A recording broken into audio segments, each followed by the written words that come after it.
Good afternoon, everyone. My name is Maya Luria with TMC for Seniors, and today we're going to go into an orthopedic world. We're going to be talking about knee-deep exploring joint reconstruction. I have Chad Hills with me here. He is with Tucson Orthopaedic Institute. Right over in our hospital, there is the Tucson Orthopaedic Institute Tower, and that's where you'll probably find Dr. Hills. I think is that the only location you have, Dr. Hills, or do you go to any others? That is the only location I currently see. Great. So I want to welcome you for being here today to share about this topic. I know you've got a big slide deck, so I'm going to let you jump into it. But we do have an online audience, so if you're watching from home today, please, if you have a question for Dr. Hills, leave them in the chat, and I will ask Dr. Hills at the end. So here is your PowerPoint, and I'll let you get started. Thank you very much. I appreciate it, and I appreciate the invite to be able to come back to TMC for Seniors. I think it's been several years since I've done this. I would almost say pre-COVID, so it's good to be able to be here. It's interesting to see where we've come, where everybody was social distancing. It's hard to believe what the world was like for a while. So it's great to be able to be around everybody today. So, and it's interesting, as I look around, it looks like I've even maybe have already met some of you as well. So it's glad that you're here, and hopefully we can answer some questions. My goal today with the number of slide deck, there was the discussion about, or there was the mention of a large slide deck today. My goal wasn't to inundate you with a whole bunch of information, just recognize that I'll touch base on some of the non-surgical treatment very briefly, because I think the whole goal of today is to talk about like knee replacement surgery, what that entails, and why it is that I choose to do it a way that I do it. And so we'll be diving more into those topics. So some of these slides we'll kind of just glaze over, but I have those listed there for you so you can reference them and look over them if so desired. And of course, towards the end, we'll obviously encourage a lot of questions. So I think it's always important to recognize where people are from and kind of give it a little bit of introduction. So just to let you know a little bit about myself, I'm actually a native to Arizona. I was born in Flagstaff. This is a picture of the San Francisco Peaks, which some of you may or may not be familiar with. It's where Snowbowl is located. Some presume that the mountain was actually 16,000 feet tall before it blew its top off in a volcanic eruption that led to all the cinder that's around Flagstaff. And that's what's used around Flagstaff. I don't know if you've ever been, but when it's snowing, they put cinder down instead of salt on the roads. So A, better for the environment, but B, they get to use all the volcanic stuff from that time. So it's kind of interesting. So Flagstaff is home. And then I eventually moved and found my way to, is anybody familiar with this one? Yeah, so it's the Casa Grande ruins, right? Interestingly enough, the Casa Grande ruins are not located in Casa Grande. They're located in Coolidge, of all things. But nonetheless, there you go. So it's pretty close to Coolidge. I actually lived in Coolidge for 3 years and before I finished up in Casa Grande, and that's where I finished off high school before heading off to school. You'll notice up in the top right-hand corner of the screen, my actual school affiliation is ASU, but just didn't actually go to U of A, but disclaimers up in the top right-hand corner. So that's where I went to school. And so my undergrad focus was kinesiology, which is exercise science. So a lot of focus on sport, body, movement, the physiology of exercise, and it kind of led in nicely to eventually leading into orthopedics. I got interested in orthopedics because I visited an orthopedic often. With different broken bones growing up, surgery on my elbow to help put it back together. And it just became very interesting to me, and eventually what led to my life decision to become an orthopedic surgeon. After finishing my schooling at the Midwestern University for my DO degree, I went into the military, and this is Madigan Army Medical Center, where I did my 5 years of orthopedic residency, which is in Tacoma, Washington, which is now referred to as a Joint Base Lewis McChord. From there, I was transferred along with my family to Korea. We lived there for 2 years, followed by 3 years in Germany, which was just an amazing opportunity to provide service to our service members. Germany is the first stop from our injured soldiers in coming back from the war zone. So Afghanistan, Iraq, all of the operating theaters of things that were going down in Africa. If somebody gets injured, Landstuhl Regional Medical Center, where I served, is the first stopping point after being in some of the MASH units. This is a picture of me in Afghanistan. Back behind me is actually our operating room. So it was kind of a MASH unit. I was embedded with the Special Forces team far in Afghanistan, and had the opportunity to serve there for nearly 6 months, and it was a great opportunity. These are just a couple pictures from inside. Of course, we wanted to make sure that we protected our medical supplies and none of them disappeared because, well, your life just might depend on it. So it was a great opportunity. This is just a quick snapshot to show you what our operating room looked like inside. So, man, what a unique experience it was, and an honor to serve then. You'll notice the smirk on my face. I was getting ready to leave Afghanistan, so I was looking forward to that day. Following my time in the military, I exited and decided to move forward with very specific training. So I went to what's called a joint reconstruction fellowship, where the focus was on hip and knee replacements. And so I did that at University of California in Los Angeles, Santa Monica. And there our main focus was working on problem joints. Specifically repairing hip and knee replacements that didn't go well and went awry and or had really bad infections. And so my focus was on really the revision, reconstruction. And since coming to Tucson, where I'm now at the Tucson Medical Center, as was mentioned in the introduction, my main focus has really turned a lot to robotic assisted surgery in ways to try to improve our outcomes of hip and knee replacements. So we'll be exploring a lot of that today. By way of simple introduction, what is osteoarthritis? You know, if somebody tells you, hey, you have osteoarthritis, what does that really mean? It's not that you've gained something per se. Usually it means that you're losing something. So this is a picture of a normal looking cartoon of a knee. You can see that whitish area is cartilage that is lining the end of a thigh bone. So this is picturing a knee, and then the bone that's underneath that is the shin bone or the tibia. And so the cartilage surface is what allows for a nice smooth gliding surface. There are no nerves in cartilage. And so we really don't feel our joints when we're just walking around because of the lack of nerve fibers in those. As we begin to lose the cartilage, which is osteoarthritis, you can see how it's now showing a little bit bone that is now exposed through that cartilage on the picture on the right. That's what happens. The bone becomes exposed. Bone actually has nerve fibers in it. That's why if you break a bone, it actually hurts. And so as this bone gets exposed, the nerve fibers can also start to respond. In association with that, people can get inflammation that leads to bone spurs, etc. And that's the term osteophytes. So oftentimes people will ask me, well, what if we just cut away the bone spurs? Unfortunately, that doesn't cure the underlying problem, which is the loss of cartilage. Now that's for osteoarthritis. There are different types of arthritis. Rheumatoid arthritis, for example. These are things where the body actually is attacking itself. It's attacking the cartilage that's leading to the wasting away or the destruction of the cartilage. And thankfully, a lot of our newer medications now are stopping the progression of really bad rheumatism to where people, a lot of them might not ever need a joint reconstruction, thankfully. In fact, I would say the majority of people that I do knee and hip replacements on who have rheumatoid arthritis, it's actually because of the development of osteoarthritis rather than the rheumatism that actually resulted in it.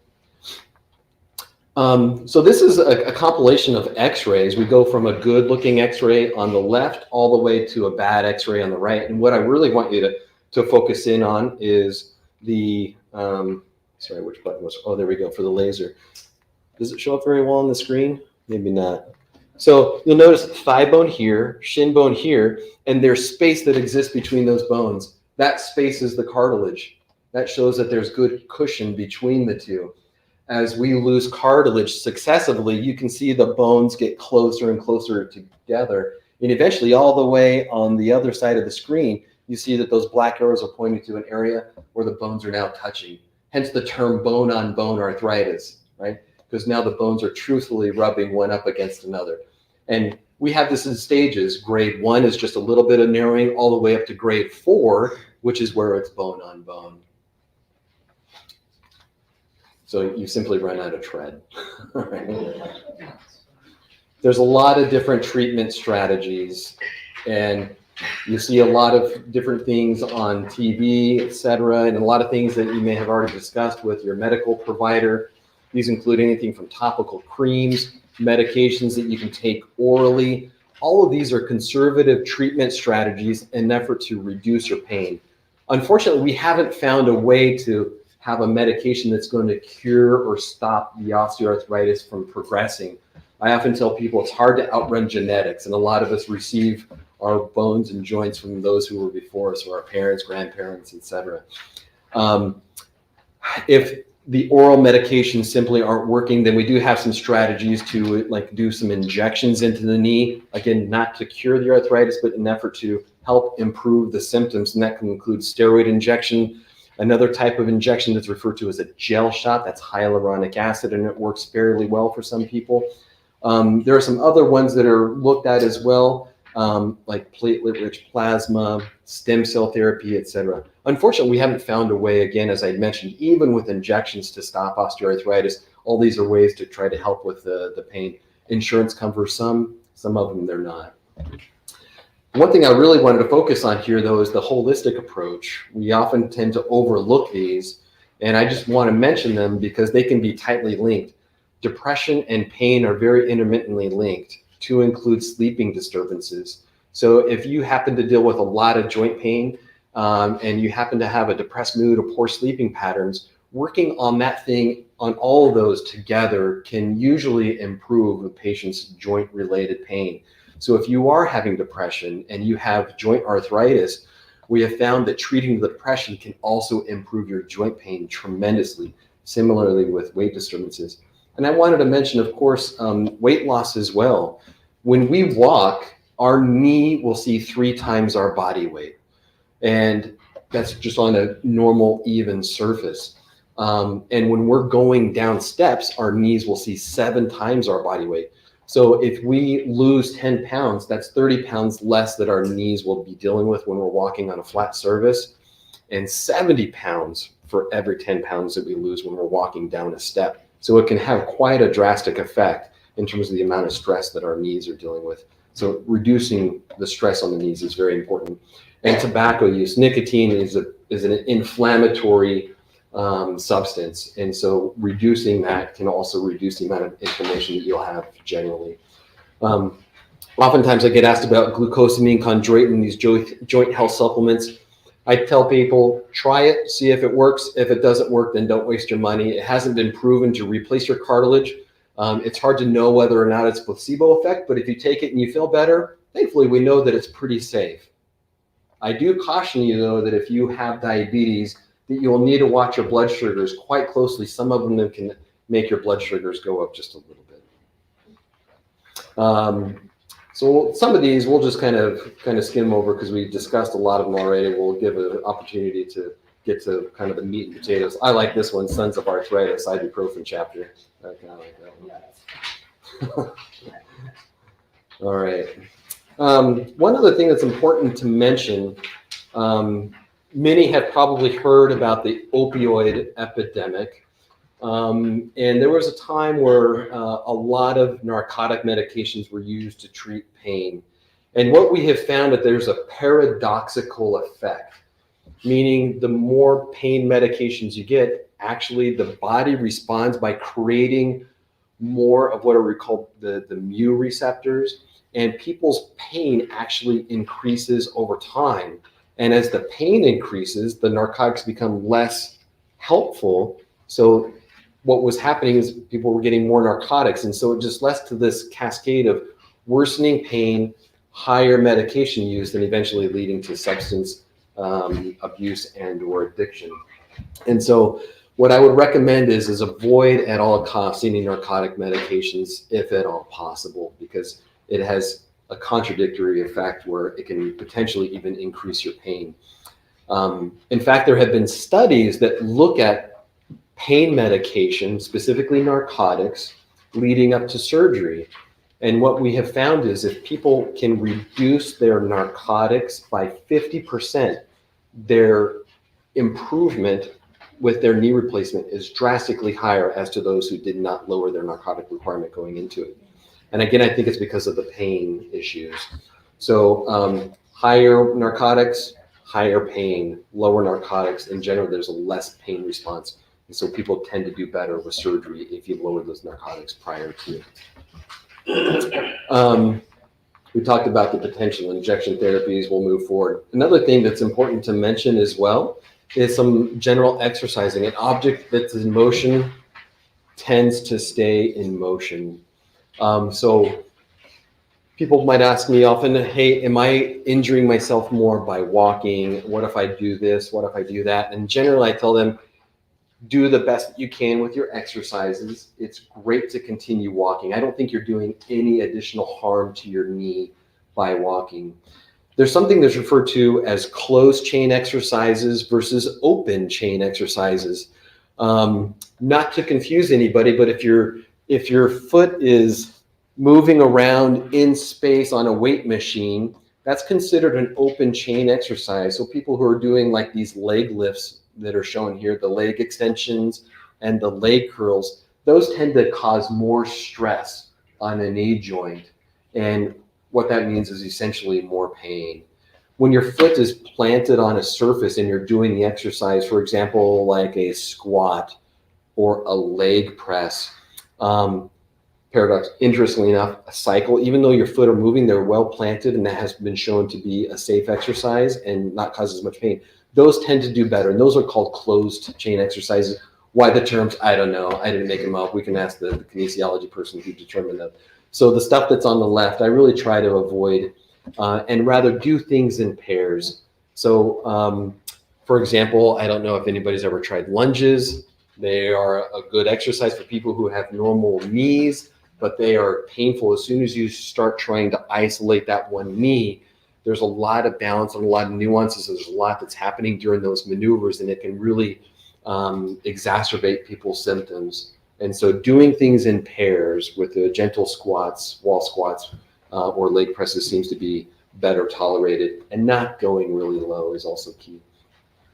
And there was 54 different trials that were looked at this Cochrane. Cochrane is a medical resource where they compile large groups of research that has been done. And essentially, they compiled 54 trials of where they put people on an exercise regimen and some type of anti-inflammatory to see what the effect was. And essentially, after looking at close to 90,000 patients, they found that general lightweight exercises without being too strenuous was just as effective as non-steroidal anti-inflammatories, which is like your ibuprofen, Advil, naproxen, Aleve, etc. That's not to say that that's everybody, but in general, the more you move the joint, the better it usually seems to be. So people who tend to be a little bit more sedentary might experience more pain. So movement seems to really be the key here. So keep moving. Another non-surgical technique that we have for some individuals, especially if they're not good candidates for surgery, are what are called unloader braces. The x-ray on the left, remember how we showed the bone on bone earlier? You can see here in that red circle, touching bone on bone. There are braces that have many different styles, but it's called an unloader brace. And the goal of the unloader brace in some individuals to shift the amount of weight that is being transferred across the bad part of the joint. So you see a before x-ray on the left and an after x-ray on the right. So that particular brace puts a specific moment to try to realign the joint and to reduce the amount of strain that's going across that side. And it works well. I try to encourage people, it's not something that you're just going to simply wear around the house, but if you know you're going on vacation somewhere or you can be taking a longer walk, the unloader braces can help quite significantly for some individuals. I had a colleague of mine who was an anesthesiologist in Landstuhl. He had really bad arthritis all along the inner side of his knee, and it was bone on bone. And he was like, you know what, if I get knee replacement surgery, I'm going to have to leave the service. We got him in an unloader brace, and he wore it for 5 more additional years until he was finally ready to retire. And eventually get the knee replacement done. So it can be a temporizing measure for some. The challenge is in Arizona, it gets hot. Yes. Right? And as it gets hot, you can sweat, and it can be an irritant on the skin. So that's one of the downfalls. Okay. So in terms of knee replacement strategies, we're going to kind of go into a little bit what that involves. I don't want to get into there's a lot of numbers on this particular slide looking at different measurements of a knee, and we'll kind of get into a little bit of details surrounding knee replacements. But what a knee replacement is, it used to be a little bit more aggressive in the past. Our techniques have improved. I like to think of it more as a resurfacing procedure. What we do is you might recall the picture that we had up earlier that showed the cartilage was kind of wearing away. And so with a knee replacement, what we do is we shave off the very ends of the bone where the bad cartilage is or isn't to make it a new shape. And we're sticking a cap over the ends of the bone.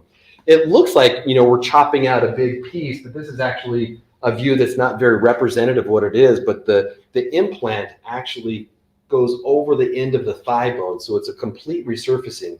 It's not like we're chopping away big portions of bone and replacing it. These implants are about 8 to 10 millimeters thick on the thigh bone and then down on the shin bone side as well. And then they're separated by a special type of plastic. So metal on top, metal below. This is going inside the bone. So it looks like it's, really big, but it's actually just this portion here that's sitting on top of the shin bone. And you notice that there's a space between the two metal parts.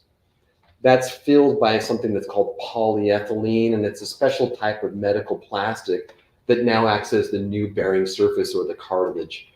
These structures or these components are stiff, and so people do experience a little bit of a click in the knee, but thankfully it's not usually a painful click, but that's because it's now mechanical. It's these hard plastic and the metals touching up against one another. Sometimes I have people come back, it's like, my knee clicked, is that okay? I'm like, yes, it's okay, it's normal to occur. So again, as we move forward, let's think about knee replacements as a way to resurface the knee, essentially, where the cartilage had worn away. So this is where we as surgeons kind of have to humble ourselves a little bit. Oftentimes, many of us can think that we're just the bee's knees and can do everything and everything's perfect all the time. And if we look at some of the research studies behind this, nearly 95,000 people were concluded in this one conglomerate of studies. They took 208 and there's like, let's just figure out if people are satisfied after a knee replacement, right? So here's almost 100,000 people who were surveyed how they felt about their knee replacement. And what we found is there was only an 80% satisfaction rate, which is a little bit, we want it to be higher. I mean, 80% of people doing well after surgery, that's not bad, right? That's the majority of people. But still, that means, potentially 1 out of every 5 still might not be fully satisfied with their knee replacement, which is less than what we would have hoped for, right? Our goal is to get you feeling better, have less pain, be more functional. And so we used to think, well, if you can walk on it and it bends, it's okay. But that's not the case. We're finding people nowadays, especially with pickleball about and everything else, right? A lot of people are being much more functional later in life. And so we're finding that in order to have a satisfied customer with their knee replacement, it has to be very functional and very pain-free. And so we're going to look at some of the ways that a knee replacement was done in the past and what we're doing to try to improve upon those results. If we look at reasons why people were dissatisfied and moving on to potentially having their knee redone for any particular reason, it most commonly is due to some persistent pain. Stiffness is another one where the knee still just feels like it does not move as well as they hoped it would. Generally just not able to get back to good function. So there's a lot of different reasons why people can want to have a knee replacement done, and sometimes a knee replacement may fail. In other words, if the glue that we use to hold the implant to the bone, if for some reason that fails and the implant is loose, that can be another reason for pain afterwards and a need for a revision. If a young person comes to us and says, you know what, the doctor told me a couple years ago that, I'm in my 40s, but I'm too young for a knee replacement. The reason why we try to do it later in life is because that plastic that we looked at earlier doesn't last forever. It wears out over time. It's like tread on your tires. So the more you're up and using it, it can wear down over time. So when I was in residency, we would generally tell people, we're expecting to get about maybe 10 to 15 years out of a knee replacement before it would have to be redone. And what that would mean is we'd open it up, take the plastic out, and put a new one back in. Change your tires, so to speak, right? Thankfully, we're now on our third generation of plastics. They have improved dramatically. How we handle them is better. The way that they're processed and made and manufactured is better, and they're lasting much longer. So for some of these newer knees now, we're finding that they're lasting well beyond 20 plus years.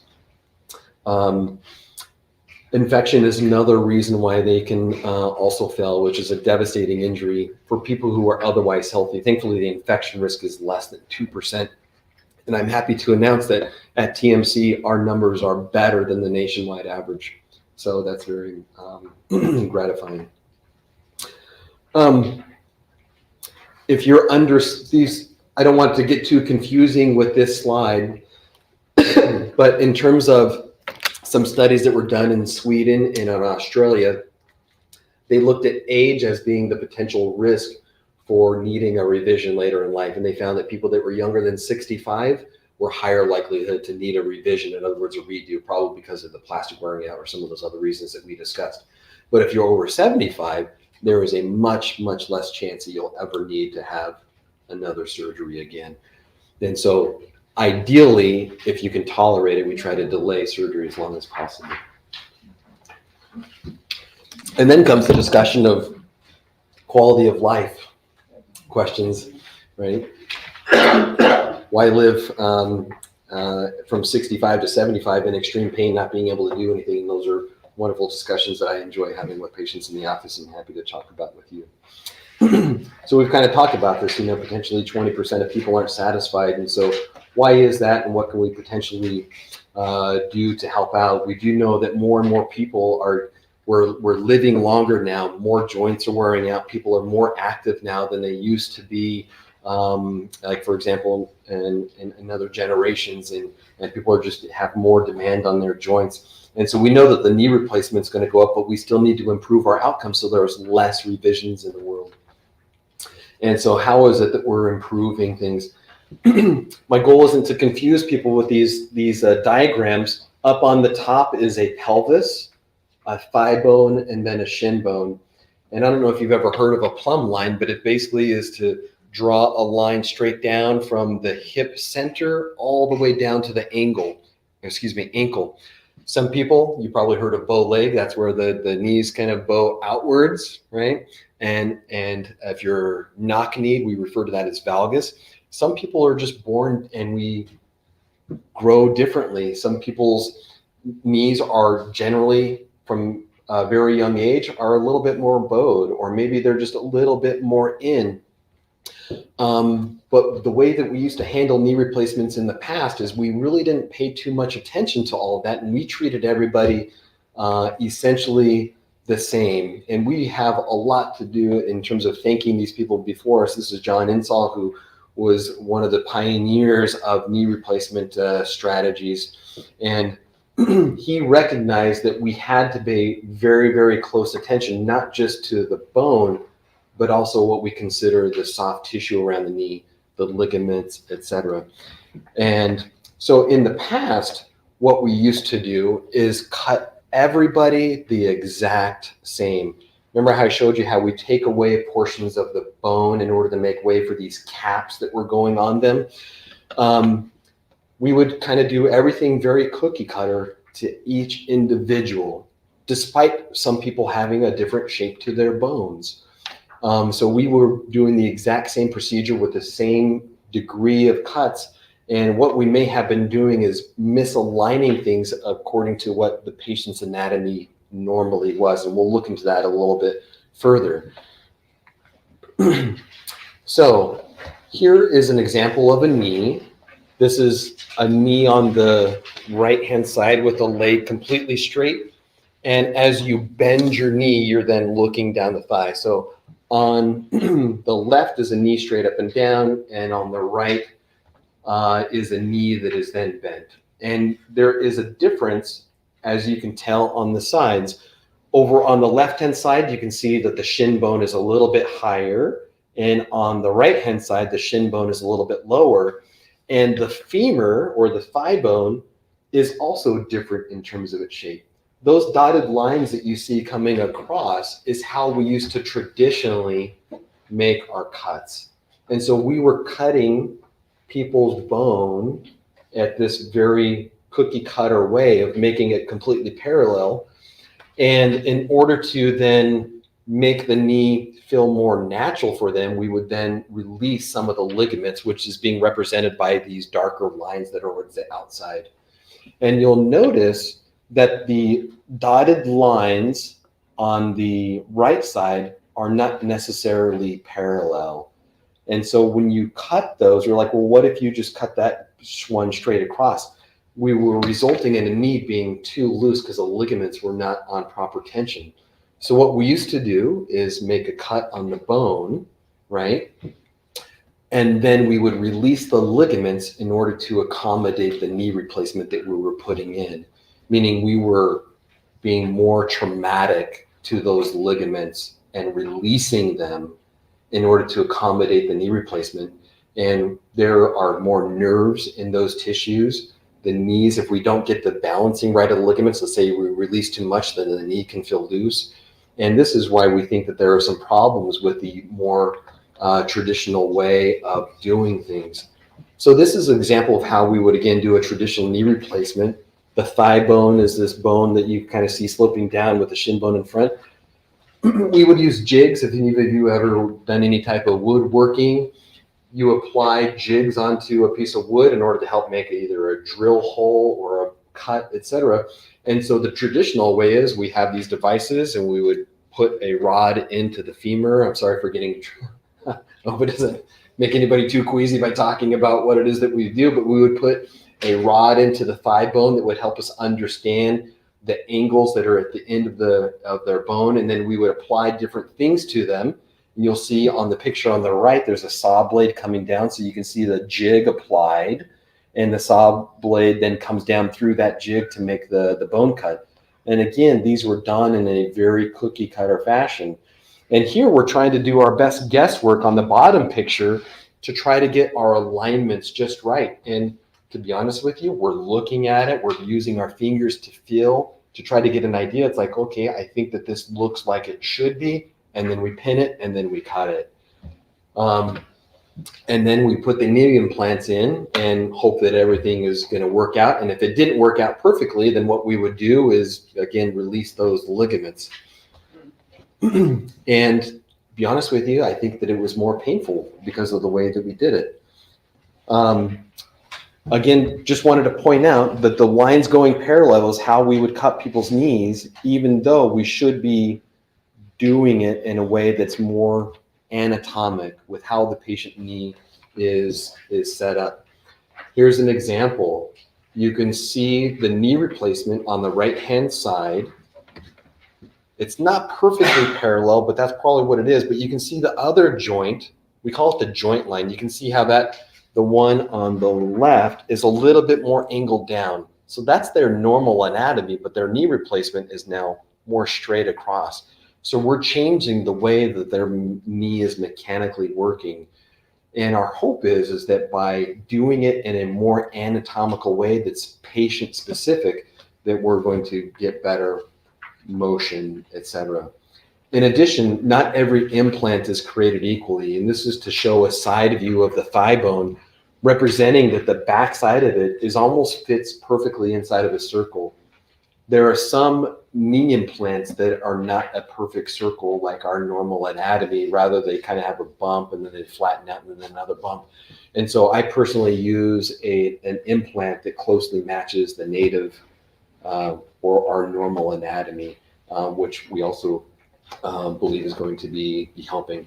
So how is it that we're trying to be more specific in matching the patient's anatomy to make it to where we're only cutting the bone, but not having to release any of the ligaments, which again is more trauma to the knee. The more surgery you do on the soft tissues, the more inflammation, the more pain.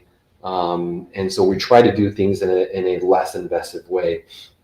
And we do that, at least I do it, by performing what's referred to as a robotic assisted surgery.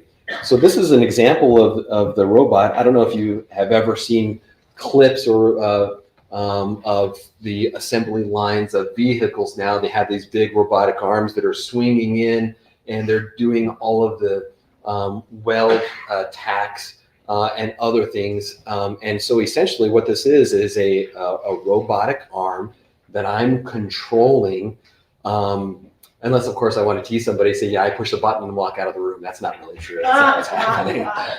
Maybe someday look at that. No, I'm just kidding. So I am there, I'm controlling it. But what it allows us to do, it also improves the safety of us. If we are holding a saw via the traditional method, there's nothing there to stop me other than the feel of my hands and feeling when I get beyond the bone.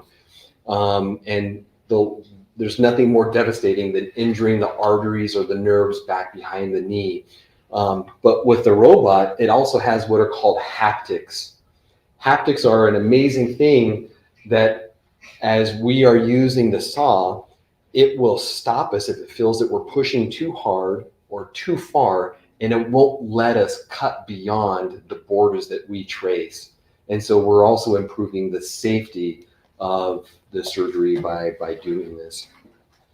So what is done? What we do is we actually get a CT scan of your knee. And what that allows us to do is we create a 3D model in the computer software of your actual bone. So we know exactly what your shape is. We know the exact angle of your normal anatomy.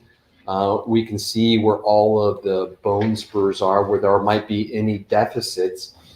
And we then base the size of our implant based on your CT scan. So the white portion that you see on the screen is a patient's 3D model of their bone. And what we can do with the computer software is size the implants for your knee ever before we make a cut on the skin, ever before we go into the operating room. So we have a pretty good idea of which implant is going to fit. For knee replacements, we have a size 1 through 9, right? And so that goes from really, really small all the way up to size 9. So it's not like we're manufacturing a knee replacement for you. What we're doing is we're finding the one of the 9 that is going to be the closest match to you. There are some companies that will allow to make an implant that's specifically designed for you, but it's very, very expensive. And truthfully, we have found that it doesn't provide any improvement compared to what we're doing with this based on the studies that have been done. So again, very patient-specific matching of the implants ever before we do anything. And so we can manipulate all of these ever before we do anything. The other thing that's important to note is we get live feedback during your surgery about how tight or how loose the ligaments are. And so ever before we make a cut on the bone, what we do is we test the ligaments to see how loose or how tight they are. And we get an idea of where we need to place your implants in order to, let's say your ligament is loose on one side and tight on the other. What we can do is position the implants in a way that we tighten up the side that's loose and loosen up the side that's tight just by doing the bone cuts, which means we don't have to do anything with the ligaments, and therefore hoping that this is going to help improve the overall experience, quicker recovery, less pain following, etc. So again, you can see some of those implant design and the preparation of the bone. So What we then do after we get an idea of exactly where we want to position your implants to make up either for a knee that's a little bit too loose or a little bit too tight in one area, we do these small little tweaks. And we can change it within a 0.5 millimeter with the robot. The human eye, they've actually tested this where they've said, okay, let's have a surgeon come in. We're going to use the jigs and we're going to have them do some cuts and we're going to see how close they are compared to what we can do with a robot. The human eye is actually pretty good. And so we can get within 3 degrees of perfect. But 3 degrees might make a lot of difference in terms of a joint that feels a little bit too loose or a little bit too tight. And so with the robot, though, we can change it within a 0.5 millimeter, and we find that it is accurate to within 1 millimeter. So we are drastically more accurate, and it's accurate within 0.5 degree as compared to the 3 degrees in terms of the cuff. So you can actually see on the screen there, the green area is the spot that we're going to be removing, and then there's a saw blade that you can see within the picture. And that's actually what I'm watching during the surgery. You can see that there's a little box that's going around it, and those are some of the boundaries that are set within the actual implant or the robot that'll either stop us from going beyond any of those borders that we set. Sorry, I'm just checking my time, making sure I'm not going too far over. So what are the experiences that patients are having with this? This is a pretty small study, but it was a surgeon who wanted to see, hey, I've been doing this for a while. I want to see what the difference is for my patients if I go from a traditional jig style knee replacement and then try the robot. And so he did it on his first 40 patients just to see if there was a difference. Had been working for many years doing joint replacement surgery. He's like, let's see what happens. And so he did 40 randomly normal, and then 40 he said, okay, we're going to do the robot on you guys. And what he found is so this is a graph that's showing pain, right? So the more stuff that's up here shows pain after surgery. This is post-op day 1, 2, 3. And he found that the people who had the robotic surgery, which is the lighter color on the bottom, had less pain compared to those who had their traditional knee replacement. What that means is less narcotic medications following surgery. Narcotic medications can have a lot of different side effects, nausea, respiratory suppression to where you're not taking as deep a breaths, which can increase your risk of like pneumonia, for example, constipation, general malaise, not feeling well, having difficulty with like nausea, poor food intake. Excuse me.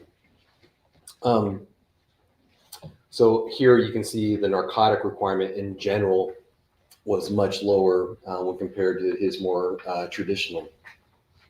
This is looking at the time to some of their recovery after their knee replacement. And he found that people were recovering much faster with the use of the robotic surgery as opposed to the other.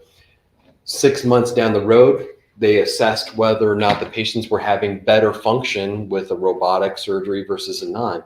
And by far, the people who had the robotic surgery were further along in their recovery and having much better function compared to those who were doing their, or at least his approach for the traditional. So in general, we find that we're getting better recovery, faster improvements, less pain, and generally, I think a much more functional knee. Is that to say that we're perfect yet? I don't want to give that impression. I think that that would be false advertisement if I come up here and say, if you have a knee replacement, it is 100% going to be the best thing that's ever happened. We're still not there yet. We're still making improvements. The software for the computer and the robot was actually just updated a year ago with new improvements, new ways to do our measurements and the balancing of the knee. So constantly we're getting improvements. The good thing is you add the software and now we're to the latest and greatest, and we're still able to make improvements with that.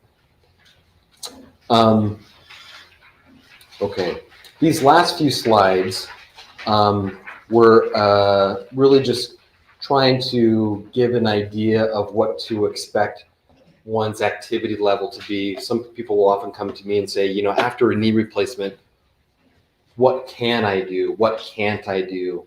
And we talked a little bit earlier about how walking applies so much pressure to the knee, right? And so on the right-hand side, there's a couple little synopses. When you're cycling, the knee will only see 1.2 times your body weight. So again, very low stress for the knee. A great exercise following knee replacement. Me, I hate riding a bike. A lot of people don't like it. A lot of people love it. But I'm not a big fan of it. But walking is still okay. Power walking will increase your body weight by 4 times. Hiking, a lot of people want to get back to hiking. That's 8 times your body weight, specifically if you're going down a grade. What we have found is that trekking poles will drastically decrease the amount of body weight. And the reason why I'm mentioning this is because, again, we want our knee replacements to last as long as possible, right? So if you are walking is fine, speed walking is fine. It's been shown to be just fine for the longevity of a knee replacement. But hiking, especially aggressive hiking, I recommend that you use trekking poles. I think getting back to hiking without it will potentially lead to your knee replacement maybe running out sooner. And jogging, I don't recommend jogging or running following any joint replacement surgery. It is possible. I generally tell people if you get chased, please run. Otherwise, stay away from the running and jogging and find alternatives. The cycling, elliptical use, swimming, walking in pools, water aerobics, etc. Another study was done looking at, after joint replacement, what can people expect to be able to do? We have found that people who were very active beforehand, let's say you're a tennis player, is it safe to go back into playing tennis after a knee replacement? We found generally, yes, it is. Like for doubles tennis, pickleball, doubles, golf, all great things to be able to do. One thing that has been shown to be a little bit more problematic is if you have never done those sports and get a knee replacement and then try to do it, generally those people complained of more joint related pain and just didn't do as well as those who have done doing it previously. So the expectation is it for you to have improvements back to where you were before your baseline, and going up to a higher level of sport following a joint replacement is probably not recommended. That was a lot of time. I was pretty close. They said 45 minutes, we're at 48. No, that's great. Dr. Hills, I have a couple of questions that came in, and I'm sure that there are some in the audience as well. But a couple were around for women, is there a specific weight prior to surgery that you look for? And then I actually have another one that just came in about the BMI restrictions on total joint replacement. So I think, for men and women, right? So is there anything there that you look at? Yes, that's correct. The American Academy of Orthopedic Surgeons, which I am a fellow of, as well as the American Academy of Hip and Knee Surgeons, the general consensus is that we try to do surgery on people that are less than a BMI of 40. So BMI is a body mass index. I don't know if you have or haven't looked into it. It's a ratio of how tall you are versus your weight. And what we have found in general is a BMI less than 40. Again, this is a general concept. We've looked at the results of people who've had surgery and then compared to see what their results are following, what are the complications that occur, et cetera. It seems that those who are over 40 BMI tend to have more complications than those that are under. And what are those complications? And then it includes blood clots. We get concerned about those because if they occur in the legs, they can go to your lungs. That's called a PE, or pulmonary embolism, and that can be fatal. In terms of the rate of blood clots in general, as long as you don't have a predisposing condition, it's about 1%. So thankfully, it's pretty rare to occur, and PEs are actually well less than that. But with a BMI of 40, that is a risk factor that increases your risk of blood clots.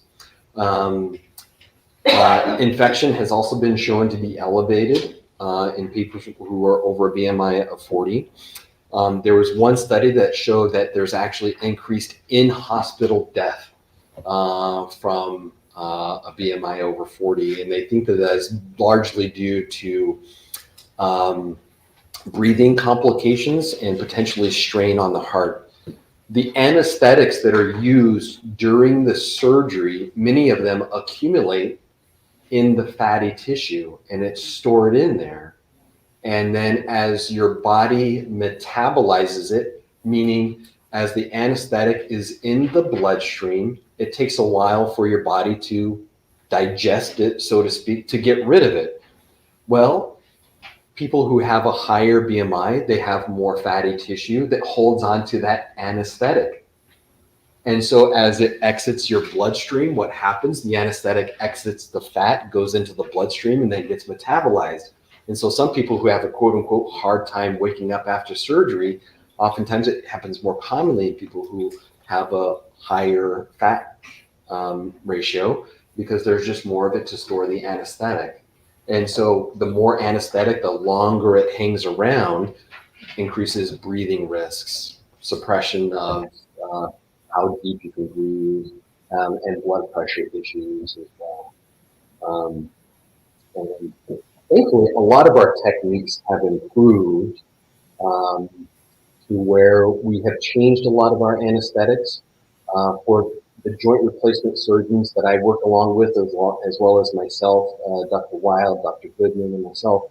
We have gotten away from the gases and use mainly an IV anesthesia, which process much more fast. And so it's a little bit less of an issue. But those are the biggest concerns surrounding body mass index, and ideally we shoot for less than 40.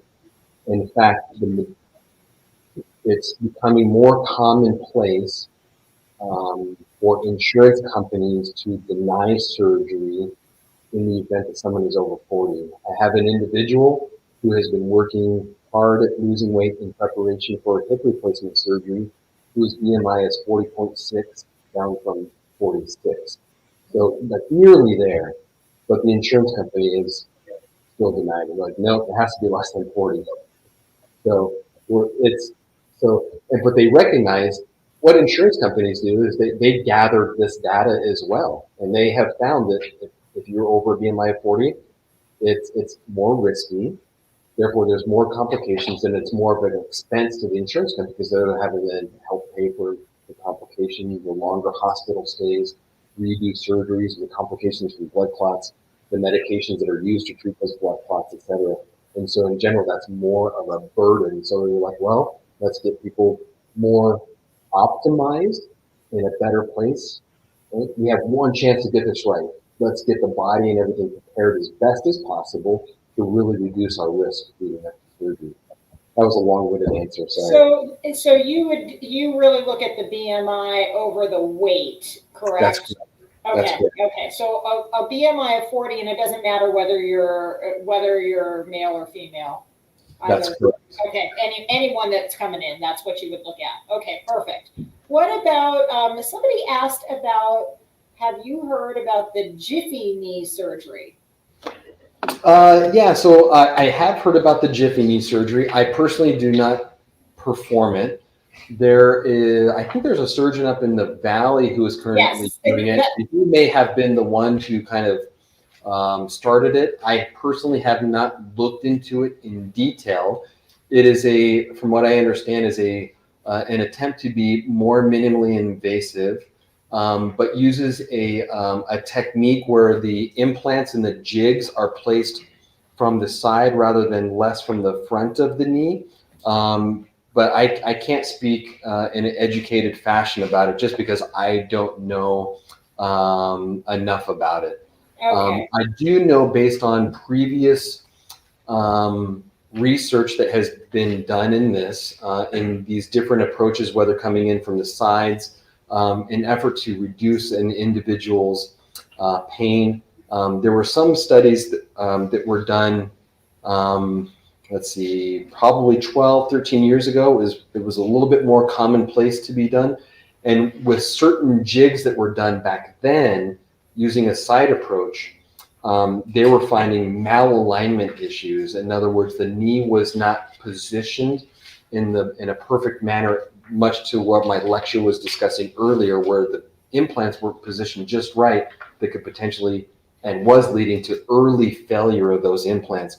So I'm not, I don't want to downplay what he's doing because I don't know enough about it. But I think that any type of less invasive surgery that is still based on jigs, I think we just need to approach with caution, but I hope that it's working well. And I think that I would need to see bigger numbers from a research perspective in terms of how patients are experiencing their results. What can be done for arthrofibrosis? Arthrofibrosis. Maybe explain what that is and Yeah. For that. So arthrofibrosis, arthro is referring to joint, and fibrosis is referring to abundant scar formation. So there's excessive scarring around a joint. And what that does is it causes severe restriction of the movement of said joint. That can occur in a knee, it can occur in an elbow, and it can occur in a shoulder, less likely around a hip.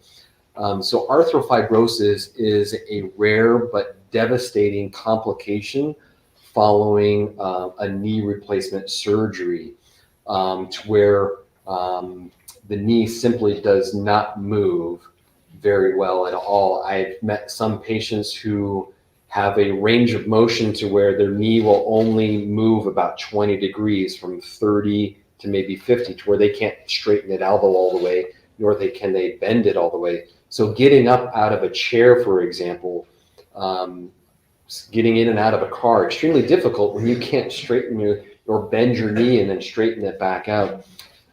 There are different reasons for that to occur. There are what we call diagnoses of exclusion, meaning that once everything else has been ruled out, then it's like, well, you're one of the unfortunate ones who is an excessive scar former. The thought process is that arthrofibrosis, at least in my experience, what I've seen, it's usually due in part to a problem with the implant and or a low-grade infection that is hard to isolate. So when there is a low-grade infection or there's a problem with the implant, let's say it's loose or maybe not well connected to the bone, that results in pain, which increases inflammation, which increases the thickness of the scar tissue and it not relaxing. If all of those other things to include infection, a loose implant, or maybe an improper positioning of the implants has been ruled out, then there are some who have this devastating complication, and it's very challenging. There is sometimes not a very good solution for it. Most commonly, it does require an additional surgery where we go in and cut out that scar tissue and work very aggressively to regain motion with some very specific exercises. For some individuals, there is a more drastic knee replacement that's done. There was an individual who I first met when I came to Tucson who had a knee replacement 3 years prior by another surgeon. And what had happened is the implant in his shin bone was loose. It wasn't notable on x-ray, and it wasn't found until we actually went in and did surgery to try to help out this individual. And I think that was the culprit that led to his arthrofibrosis. But in order to correct him, I actually had to do a special knee replacement where we actually do take out the big chunks of bone. We cut all of his ligaments out, removed all the scar tissue, and gave him what's called a hinge knee replacement. And thankfully, he was able to regain the majority of his motion and return back to work. But devastating complication. Hopefully, I've answered the questions regarding that. Thankfully, it is rare. Good. Okay. So 2 last questions from my online audience before I turn it over to you for any questions in person. At what point do you feel patients have maximized their rehab, and you know, can they not make any more gains in their range and strength? Is there a point where there's no progress can be anticipated? That's We're the first talking question. following knee replacement. When have they Correct. maximized their rehab following knee replacement? Yes. So in general, specifically range of motion, I would say that you really have 3 months to regain your motion. After that time, we have found that other conservative, non-surgical strategies tend to fail. So I think that by 3 months, where you are with your motion is very likely where you're going to be despite any continued therapy. And that is mainly based off of some research that is looked at what's called a joint manipulation. Some individuals, when they have their knee replacement, let's say they've been challenged with pain postoperatively, for whatever reason, it's still stiff despite going to therapy. There is something that's referred to as a manipulation under anesthesia. So what we do is we take the patient back to the operating room, give them some of that IV medicine that I was talking about, have them take a quick little nap while we forcibly break up the scar tissue by manipulating their knee for them. And that helps them to break up the scar tissue. The research surrounding that shows that if you do it before the 3-month mark, it's much more successful compared to after 3 months. And that's why I gauge my response to 3 months as really kind of being the sweet spot to regaining your motion back. With that being said, there are many patients who relate that it can take upwards of a year until they quote unquote get their end result. A lot of pressures on me as a surgeon, especially when you know the patient, and I see many of them at church on a regular basis, right? And so people that I have operated on who go to my same church, they relay, what it is that they have experienced.